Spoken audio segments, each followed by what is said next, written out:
The night sky above Saint Dominique was black as iron, pierced only by the faint shimmer of distant stars. Smoke rose from plantations like ghostly fingers reaching for the heavens.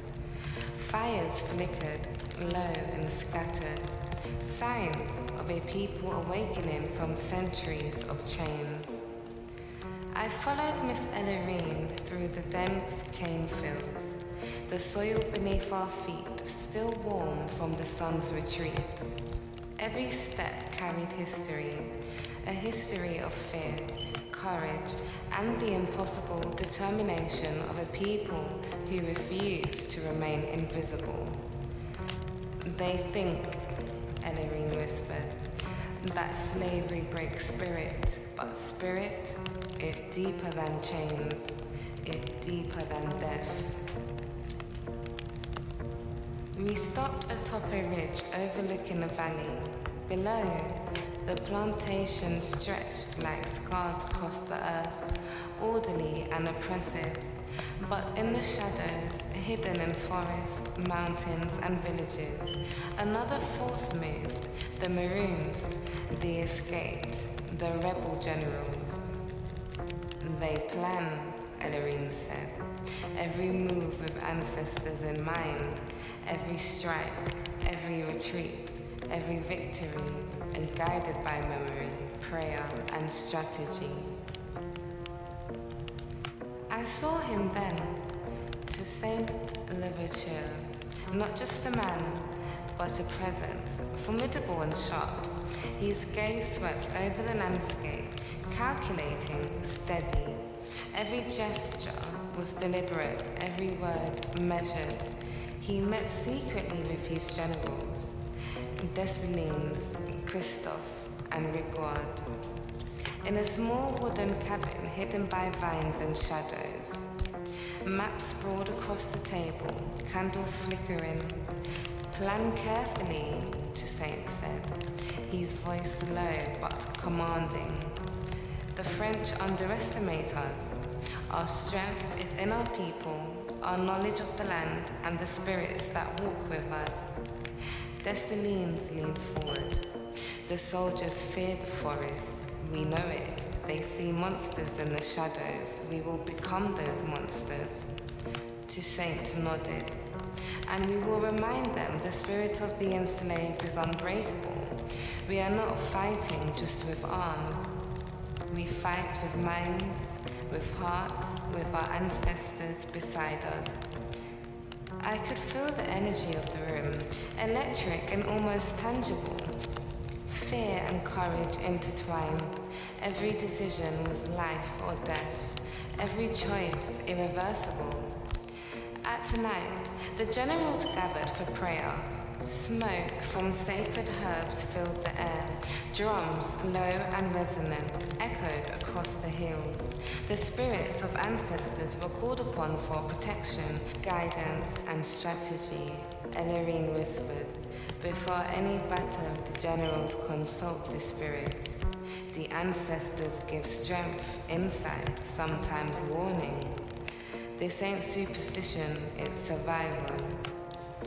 I saw Dessalines kneel, palms pressed to the earth, whispering names I did not know, yet felt in every cell of my body. Toussaint laid a hand on his shoulder. Christophe's eyes gleamed as he traced symbols in the dirt. The air seemed alive. The past and present merged. Strategy and spirit were inseparable. The land itself vibrated with expectation. The first attack came at dawn. Smoke curled across the sugar fields, blackening the sky. French soldiers advanced with rifles and bayonets, confident in their discipline, but the rebels moved like shadows, unseen, unstoppable, guided by intimate knowledge of terrain and the courage of ancestors. I watched as a group of Maroons emerged from the forest, blending into the morning mist. Toussaint's voice rose above the chaos. Remember who you are. Remember your families. Remember the ancestors. The The clash was terrifying, beautiful, raw. Fear and exhilaration pulsed together, and guns fired, swords clashed, drums echoed in the distance. The rebels stuck and vanished like whispers on the wind. Ellery's voice cut through the chaos in my mind. Every victory is small, but every victory is proof. I could feel it. Every free person, every escaped soul, every whispered story builds the fire of liberty. And not just the one consuming the fields, but the fire in the hearts and minds, the fire of a people refusing to be erased. Nights fell again. Toussaint walked among his people, unarmed now, calm, almost serene. He spoke to the men and women gathered. Freedom is not given, it is claimed. It is fought for with mind, heart, and spirit. It is remembered in every breath we take. I felt the weight of the ancestors settle around me, a presence strong and unyielding. The psychological endurance, the strategic brilliance, the spiritual guidance, all intertwined to forge what would become the first successful revolt of enslaved people in the modern world. Ellery looked at me.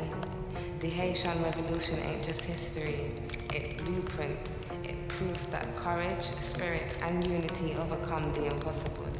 And its fire still burn, still whisper, still teach. I pressed my hand to my chest. My heart throbbed in unison with the land, the drums, the memory, the fire. The shadows of revolt stretched across the hills and valleys. I knew then the courage, fear, and mystical guidance of these leaders were alive, carried in the soil, the wind, and in every story yet to be told.